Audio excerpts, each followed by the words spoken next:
Hey guys, this is Mark with The Inconvenient Truth, and today we're going to talk a little bit about science. Now, Trump got the Chinese virus not that long ago, and he was admitted to the hospital because, he's the president and he gets preferential treatment. He was admitted to the hospital, and he didn't take very long to get released, and now the media's heads have exploded. All of a sudden, all of these people that they didn't give a flying fuck about before, they suddenly care about. Specifically, I'm talking about the Secret Service agents and police. Just a couple of weeks ago, the left, the Democrats, were shitting on police and Secret Service and saying how they couldn't believe anyone would protect him. Fast forward, he gets the COVID from China. And all of a sudden, they care about anyone that he might be infecting. All of a sudden, it's, oh my God, he could be infecting the Secret Service and the police members. What a terrible person. It is hilarious. They're also suggesting that we lock down in perpetuity, meaning basically forever. They want us to lock down and to declare that there is no normal, there is no going back. They want us to stay locked down forever. Alexandria Ocasio-Cortez came out today and said there will be no going to brunch. There will be no going back to normal. This is the new normal, to which I disagree. Trump said once he was released, he's trying to, again, he didn't, when he said he downplayed the virus, that's not like downplaying the virus as in, trying to withhold information. That's downplaying any specific, like, the gravity of the situation. He's not trying to freak everybody out, because look at all these stupid sons of bitches that ran out and bought all the toilet paper up.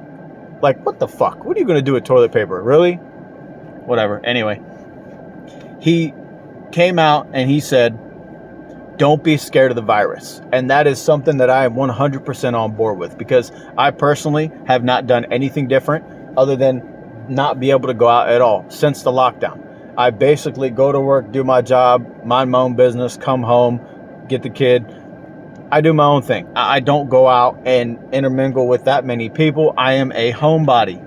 The only thing I changed is washing my hands a little more frequently. And I actually think that that's a good thing that we can all, go by. That's not something that's out of the realm of possibilities. But I don't wear a mask where I don't absolutely have to, because I'm not crazy.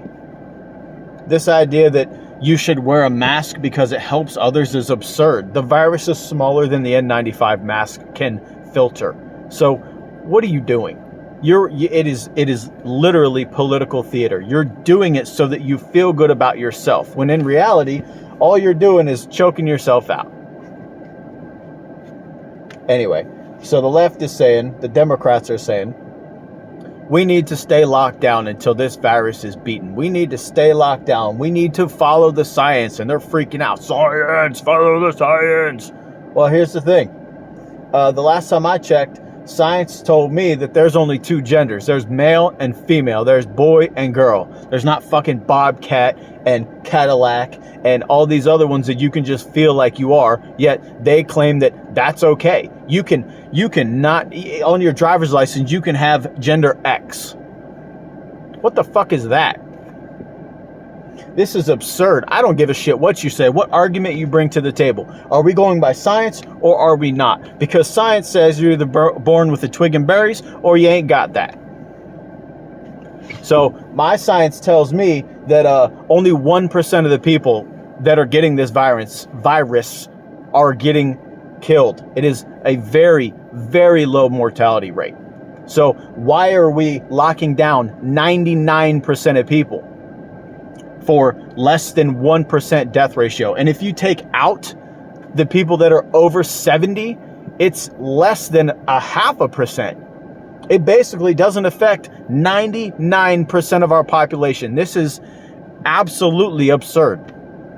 We are locking down because the Democrats are pissed that they can't find anything to beat Trump on.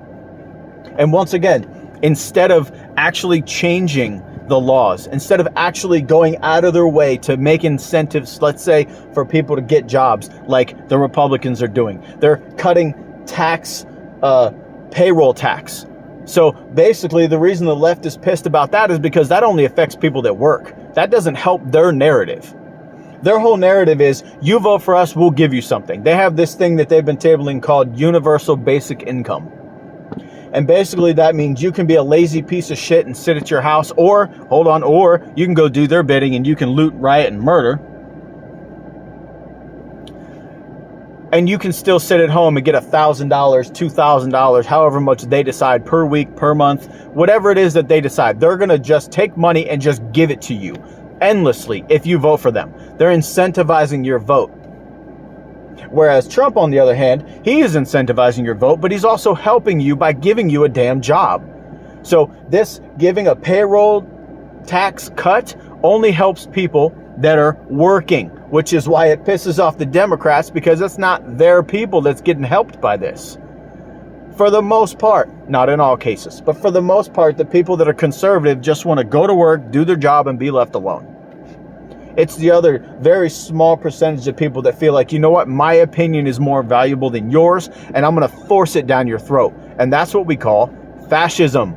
And this whole idea of Antifa is literally founded on pushing fascism. They claim to be anti-fascist, but every single thing that they do is fascist. It's absurd.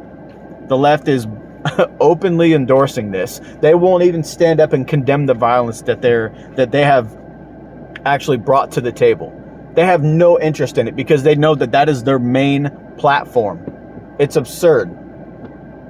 And then when Trump comes out, they in the debates, they're like, oh, you need to denounce white supremacy and you need to denounce this. You know what? Trump's done it a number of times. And here's the thing. I don't want him to denounce a damn thing. And that's not because I support it.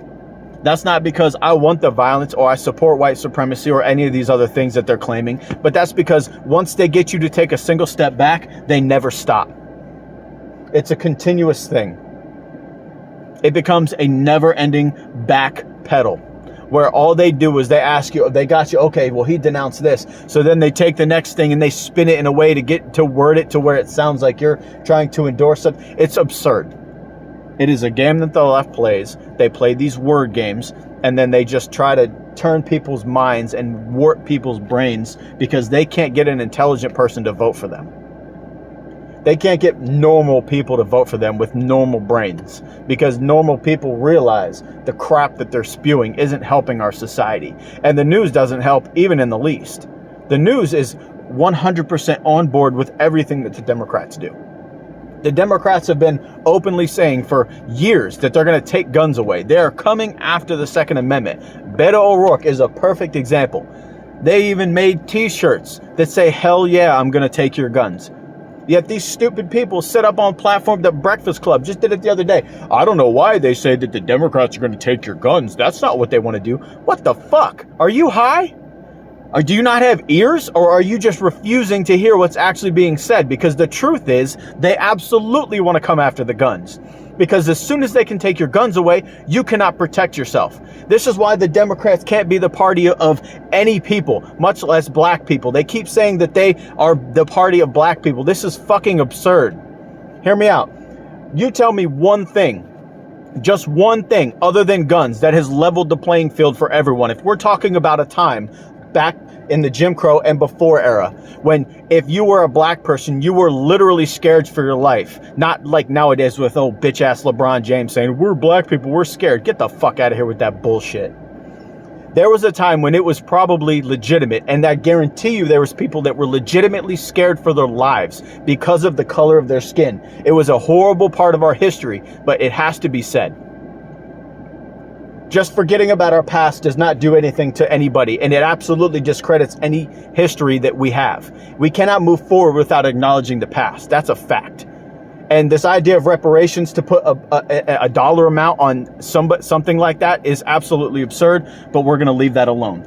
If you can name one thing that has even the playing field, if you are scared for your life, if you're a black person, a white person, a woman, and you're going to get assaulted or something's going to happen, the one thing that levels your playing field against a bigger adversary is a firearm.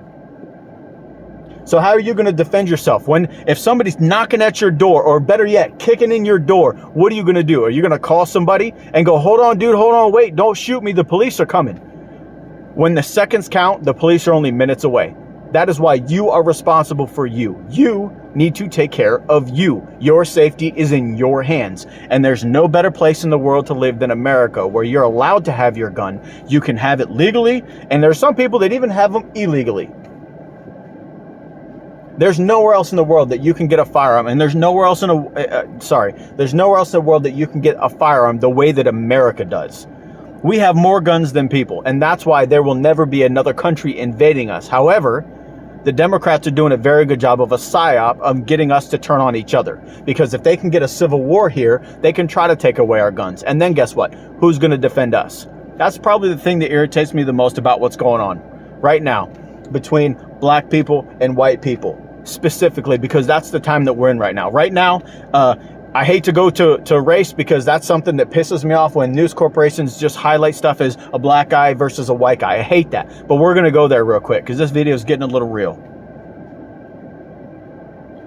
If some other country was to invade America, do you think that I'm going to give a shit that the guy next to me has a different skin tone than me? Fuck no. We're going to grab our guns and we're going to go fight him, and we're going to go beat him, because we're Americans. This is fucking absurd. Why are we fighting against each other because the news tells us to? Get your head out of your ass, people. We are not the enemy. The media is the enemy. Look at what they're doing. Look, take a simple example like Breonna Taylor. I did a video before where I slightly mentioned what happened. I'm not going to go into all the detail because all the details are out there. What I will tell you is that she should not have died, but she put herself in that situation. It's very unfortunate that she passed away. But the media, at the time of her death, probably didn't know everything that was going on, so they rushed to a narrative, okay? Police are racist. Fine, whatever. If that's the narrative they want to spin, I guess it's their corporation, they can do that. But here's the thing. A couple of weeks go by, a couple of months go by, they have all the information, yet they refuse to put the information out. Why is that? Because there's a narrative. They're trying to turn us against each other. We are being used. This isn't you versus me and me versus you. This isn't melanin versus lack of melanin. This is absolutely absurd. Wake up, America. Don't let it happen. Right now, they're using everything and anything to pit us against each other. Just look at what's going on with the election. You have anti-American versus American, basically, which is Republican versus Democrat. And then you have vaccines versus anti-vaccines. And then you have black versus white. And then it's just everything. You have to be versus somebody else. And I don't know if that comes from a long generational thing of winning, where because we live in America, we like winning. I have absolutely no idea what it comes from, but this shit needs to stop. We are not enemies. We are not against each other. We are all humans. We got to stop fighting each other. We are not the enemy. Right now we are being pushed against each other. We are being put in a place where we are being told that the person across from us, our neighbor, the person we work with, is our enemy, so that we're not paying attention to what they're doing. There's so much stuff that's going on right now in our country that has nothing to do with the color of your skin, and nobody's paying attention to it because they are being blinded. There's blinders on, just like a horse with blinders. There's only one thing they want you to see, and that's what they run on the news 24/7, 365. This video is getting way too long. I'm getting way too amped up and emotional, and I got to go get my son, and I got to put a smile on my face for my little man. So until next time, thank you for your time. This is Mark with The Inconvenient Truth.